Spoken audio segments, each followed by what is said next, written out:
Now, okay, you're not hearing. There she is. Here she is. Okay, now, is there sound? There we go.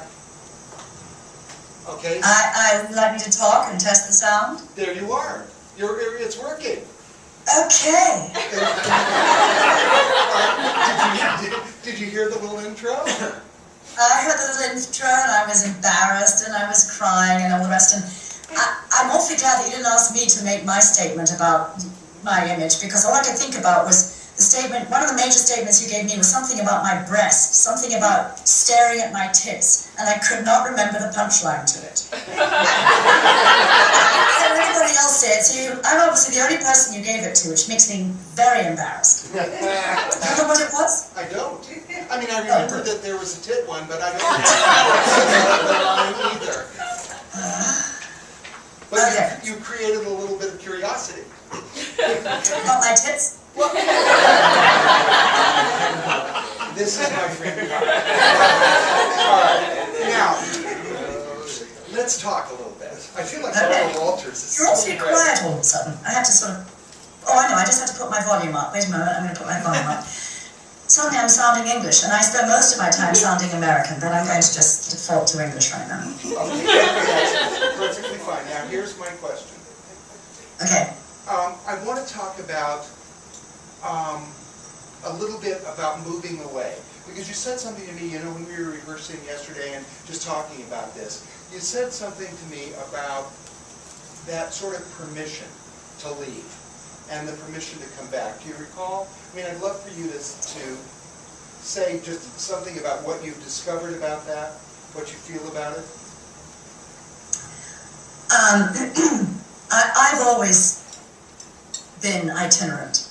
I was, as Sam said, raised by a stage mother. And so I never learned to value permanency. And as a result, I've taken a lot of leaps that people have said, are you fucking nuts? And I hope you don't mind swearing, because I will swear. I'm sort of used to it. And I've taken all kinds of leaps, and I do it when I have a very clear inner prompting. And there came a point in my life after I'd been in the business for 20 years where it was very clear that I was done with it. I was done with it. I needed to find who the hell I was outside of acting, because I'd started when I was 8. And I was put in it, you know, it wasn't at that age, it's not volitional. And so I left, and I never, ever, ever thought I was coming back. But I always, in my life in general, I always feel like anything could happen.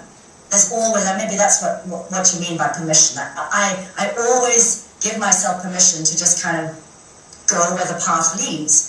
And the path, once I quit acting, led in lots of different directions, and I thought each one was the end. I thought I was a permanent journalist, and then I wasn't. I thought I was a permanent psychotherapist, and then I wasn't. I thought I was a permanent producer, a permanent director, a permanent editor. All these things I did on my way coming back to acting. And I'm clear now, at least I think, that this is a permanent move for me, that I am back in my matrix, where I should be, among my species. And but one of the things that I found, because I'm older than God at this point, and I am astonished to discover that I have never felt more in my body and more fully the actress that I am at this age. And when I was younger, I was feeling, I mean, when Sam says I have a number of names, he first met me as Elizabeth Moore, and then